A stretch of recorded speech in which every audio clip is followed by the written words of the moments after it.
Dans cette version alternative de la Terre, New York a été remplacée par Nouvelle-Rome. La ville est contrôlée par des familles d'élite qui prétendent suivre des codes moraux stricts et des valeurs rigoureuses, mais en privé, elle s'adonne à des plaisirs interdits. Le reste de la population vit dans la pauvreté. Au sommet d'un très haut immeuble, l'architecte César est sur le point de sauter. Soudain, il arrête le temps et fait simplement un pas en arrière. Après avoir fixé le sol et contemplé l'effrayante hauteur, il réactive le temps et la ville reprend vie. Pendant ce temps, le maire Cicéron est contrarié parce que la radio ne cesse de parler de ses problèmes financiers, et parce que sa fille Julia est apparue nue dans une séance photo. Après une nuit de fête, Julia essaie de rentrer chez elle mais trouve la route bloquée parce que César et son équipe s'apprêtent à démolir un bâtiment. Lorsque les explosifs se déclenchent, César arrête le temps pour admirer l'explosion. Cependant, Julia n'est pas affectée par son pouvoir et elle assiste également à la démolition figée avant qu'il ne relance le temps. Peu de temps après, César reçoit un prix Nobel pour avoir inventé le mégalon, un matériau révolutionnaire pour la construction. Sa popularité grandit de jour en jour, ce qui agace Cicéron, dont les chiffres dans les sondages ne cessent de baisser, et qui voit en César un rival. Un soir, toutes les personnalités importantes se réunissent pour un événement spécial sur le site de la démolition. L'événement est couvert par Wow, une journaliste très ambitieuse. Le cousin de César, Claudio, se comporte comme un clown et se fait réprimander par son oncle Hamilton, le directeur de la Banque nationale, pour avoir embarrassé la famille. Hamilton est également inquiet car des rumeurs circulent selon lesquelles Claudio et ses sœurs entretiendraient une relation déplacée. Cicéron annonce qu'ils construiront un casino très avancé, mais le grand moment est gâché par de nouvelles pitreries de Claudio. L'annonce est interrompue par l'arrivée de César, qui rappelle qu'il est président de l'autorité de conception. Il veut démolir et reconstruire toute la ville pour en faire une utopie durable grâce au mégalon, mais il est constamment interrompu par Cicéron qui veut des objectifs réalistes et non des rêves. Une dispute éclate et César commence à critiquer le système, qui ne se soucie que des riches. Cicéron réplique en soulignant que le mégalon est instable et dangereux à utiliser. Comme César insiste, Cicéron évoque l'épouse de César, qui a été empoisonnée et dont le corps a disparu. Cicéron, qui était procureur dans l'affaire, était convaincu que César l'avait tué, mais ce dernier avait été acquitté. César qualifie alors Cicéron de « seigneur des bidonvilles ». Cela pousse Cicéron à perdre son sang-froid, obligeant la sécurité à l'évacuer, tandis que Julia tente en vain d'empêcher la presse de prendre des photos de son père. Plus tard, un défilé de mode a lieu et Claudio devient jaloux parce que toutes les femmes présentes parlent de César. Lorsque César rentre chez lui, il trouve Wow qui l'attend. Elle est lasse d'être une maîtresse, sa carrière est en déclin, et elle veut officialiser leur relation. Wow lui déclare même son amour, mais César ne pense qu'à sa défunte épouse et s'en va. Ensuite, Wow allume la télévision pour regarder son interview avec Hamilton et remarque qu'il flirtait avec elle. Le lendemain, Julia rend visite à César à son bureau, après lui avoir envoyé une lettre pour discuter de ce qui est arrivé à son père. Elle remarque de nombreuses bouteilles vides et des médicaments, ce qui indique que César ne va pas bien mentalement. César n'apprécie pas Julia qu'il trouve gâtée, prétentieuse et sans but dans la vie. Il lui explique qu'il préfère la compagnie de personnes qui réfléchissent vraiment. Irritée, Julia révèle qu'elle a vu arrêter le temps et qu'elle n'a pas été affectée. César, intrigué, lui montre une maquette de son utopie et lui demande de la parcourir les yeux fermés. Julia imagine alors des gens vivant en parfaite harmonie, avec des opportunités égales pour tous, et elle comprend enfin la vision de César, qu'elle décide de soutenir. Plus tard, lors d'une parade, Julia informe Cicéron qu'elle travaillera avec César. Cicéron la traite de traîtresse. Il s'agace encore plus lorsque la police interrompt la parade pour permettre à César de traverser la rue en voiture. Ce soir-là, Julia lit tous les dossiers et articles sur le meurtre de la femme de César. Celle-ci avait été empoisonnée avec une overdose d'insuline, et sa voiture avait été retrouvée au fond d'une rivière. En pleine enquête, son corps avait disparu. Julia, désespérée de savoir ce qui s'est passé, commence à suivre César dans toute la ville. Claudio, lui aussi dehors, observe Julia et se met à prendre des photos pour la suivre à son tour. Après un moment, la voiture de César arrive dans un quartier louche, où il voit l'injustice se manifester sous forme d'images de statues qui tombent. Puis il s'arrête pour acheter des fleurs, ce qui intrigue Julia. Quelques minutes plus tard, César entre dans un bâtiment mystérieux, où un garde de sécurité désactive les lasers d'alarme pour l'accueillir. César apporte alors les fleurs au corps de sa femme, qui est entretenue par une équipe de femmes attentionnées. Cependant, lorsque Julia le suit, elle trouve César seul, car tout cela n'est qu'un fruit de son imagination. Submergée par l'amour éternel de César pour son épouse défunte, Julia décide de partir. Le lendemain, César monte au sommet de la tour pour observer la ville et prendre des notes pour ses plans. Julia le rejoint et lui demande quelle institution est la plus importante à préserver dans son utopie et César répond « le mariage ». Pendant les semaines qui suivent, Wow passe beaucoup de temps avec Hamilton, et ils finissent par se fiancer. Lors de la soirée de leur mariage, Wow offre à Hamilton sa propre statue. Julia assiste à l'événement accompagnée de César, qui remarque des manifestants avec des pancartes protestant contre lui, mais il les ignore. Les journalistes le questionnent sur le mégalon et ses dangers potentiels, mais César plaisante tout en affirmant qu'il est parfaitement sûr. En effet, la star de la pop Vesta arrive vêtue d'une robe conçue par César avec du mégalon, qui utilise de minuscules caméras pour créer un effet d'invisibilité. Tout le monde adore Vesta car elle promet de rester chaste jusqu'au mariage. Lorsque Cicéron fait son entrée, la foule entière le hue. Comme ces nouvelles Rome, au lieu d'une fête moderne, une célébration inspirée de l'Empire romain ancien est organisée, comprenant une course de chars et des combats de gladiateurs. Julia est interviewée par des étudiants et apprend que des rumeurs circulent déjà sur une éventuelle liaison avec César. Pendant ce temps, César passe la soirée à fumer, boire et consommer diverses substances, ce qui rend tout flou et psychédélique. Il signe des autographes et laisse des femmes flirter avec lui, mais il n'y répond pas. Julia le suit, essayant en vain de le ramener à la raison. Alors que des clowns excentriques terminent leur spectacle, Claudio corrompt un producteur pour qu'il diffuse une vidéo qu'il a apportée au moment opportun. Ensuite, c'est au tour de Vesta de chanter pendant que les spectateurs font des dons pour soutenir son engagement à la chasteté. Sa prestation est interrompue par la diffusion de la vidéo de Claudio sur les grands écrans. Elle montre César et Vesta en train de se livrer à des actes compromettants, pris sur le fait par des paparazzis. Cela provoque un énorme scandale, et des gardes du corps doivent évacuer Vesta avant que la foule en colère n'émeute, déclenchant une bagarre sur scène. Cicéron fait un discours ignoré tandis que les gardes tentent de calmer la foule en usant de violence. Finalement, les pancartes anti-Cicéron atteignent la scène. Pendant ce temps, César essaie de s'échapper par la porte de derrière, mais un homme le frappe, l'entraînant dans une bagarre. Sous l'effet des substances qu'il a consommées, César est facilement mis à terre. Julia le retrouve et l'éloigne dans sa voiture, mais ils sont arrêtés par la police. Comme Vesta est mineure, César est arrêté et placé en détention. En cellule, César tente d'arrêter le temps, mais découvre qu'il ne le peut plus. Cette nuit-là, Julia se rend avec une amie aux archives de la ville, où elle trouve des documents prouvant que Vesta a menti sur d'autres points également. Elle n'est pas mineure et n'est même pas née à Nouvelle-Rome.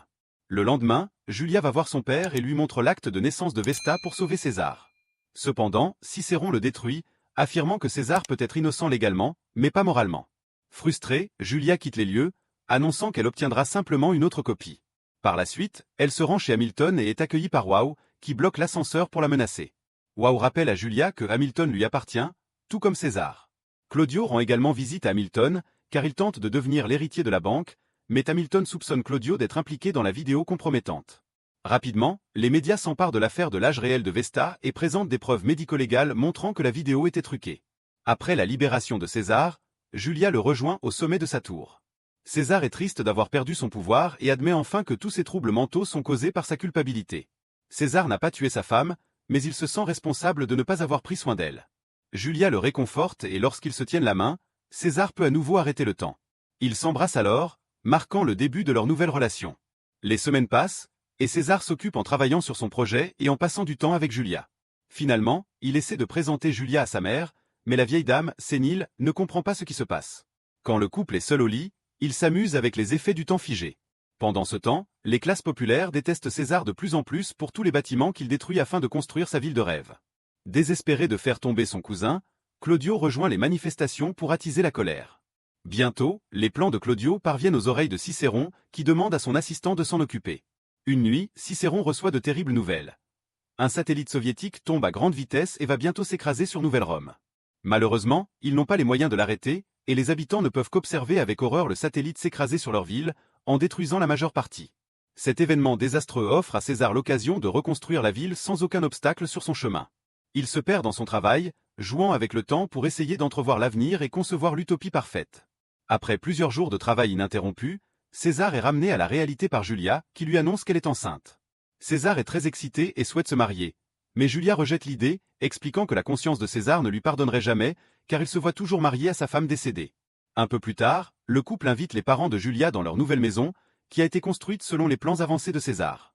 Cicéron et César continuent de se disputer en jouant aux cartes, si bien que Julia doit les gronder comme des enfants. Elle profite de ce moment pour annoncer sa grossesse. Sa mère est ravie, mais Cicéron est contrarié et part sans un mot. Julia est dévastée, pensant que son père la déteste.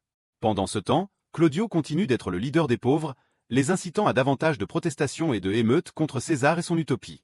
L'homme que Cicéron avait envoyé pour l'arrêter est mort lors de l'accident du satellite, donc il n'y a plus personne pour stopper Claudio maintenant. Quelques jours plus tard, Cicéron rend visite à César pour lui demander de rompre avec Julia. En échange, il lui offre une confession signée admettant qu'il savait que la femme de César s'était suicidée, mais qu'il a tout de même poursuivi César pour se débarrasser de lui. Cicéron promet même de soutenir César publiquement, mais César refuse l'offre. Ensuite, César rencontre Wow, qui lui dit qu'elle peut voler la banque d'Hamilton et la donner à César afin qu'ils puissent être ensemble. Cependant, César rejette également cette offre. Par vengeance, Wow décide de geler tous les comptes de César. Aux informations, les journalistes continuent de discuter si Meladon est vraiment en sécurité et attaquent l'image de César. Une nuit, un enfant s'approche de César pour lui demander un autographe, mais c'est un piège pour se rapprocher suffisamment et lui tirer une balle dans la tête. Pendant les heures qui suivent, l'esprit de César est coincé dans une hallucination sans fin. Julia le conduit immédiatement à l'hôpital et les médecins envisagent l'option de reconstruire son crâne avec Mégalon. Pendant ce temps, il est révélé que l'enfant avait été envoyé par les hommes de main de Claudio, mais Claudio est en colère car cet incident a fait de César un martyr. La procédure pour réparer le crâne de César avec Mégalon se passe bien, mais il faudra du temps pour qu'il récupère complètement. Julia le réconforte après l'opération et en ayant de douloureuses hallucinations, César partage ce qui s'est passé la nuit de la mort de sa femme. Elle était rentrée chez elle prête à annoncer une grande nouvelle, mais elle a vu quelque chose qui l'a rendue jalouse et elle a fini par se suicider dans la rivière. L'histoire du poison était toute une invention de Cicéron, qui avait également caché le fait qu'elle était enceinte. César avait essayé de suivre sa femme et l'a vue sauter, puis il a découvert le principe derrière Mégalon en tentant de la sauver. Dès qu'il peut marcher à nouveau, César va voir Wow pour lui poser des questions sur ses comptes bancaires. Wow tente de le menacer, mais César enlève ses bandages pour révéler le Mégalon qui vit maintenant derrière son œil gauche. Une Wow stupéfaite tombe à genoux, le suppliant de la reprendre, car les diamants ne signifient rien pour elle si elle n'a pas son amour. Le moment est interrompu par Hamilton, qui est choqué d'apprendre pour les comptes gelés et promet de régler le problème, supposant simplement qu'il s'agit d'une erreur dans les papiers. Quelque temps plus tard, Wow et Claudio se rencontrent en privé pour faire le sale travail.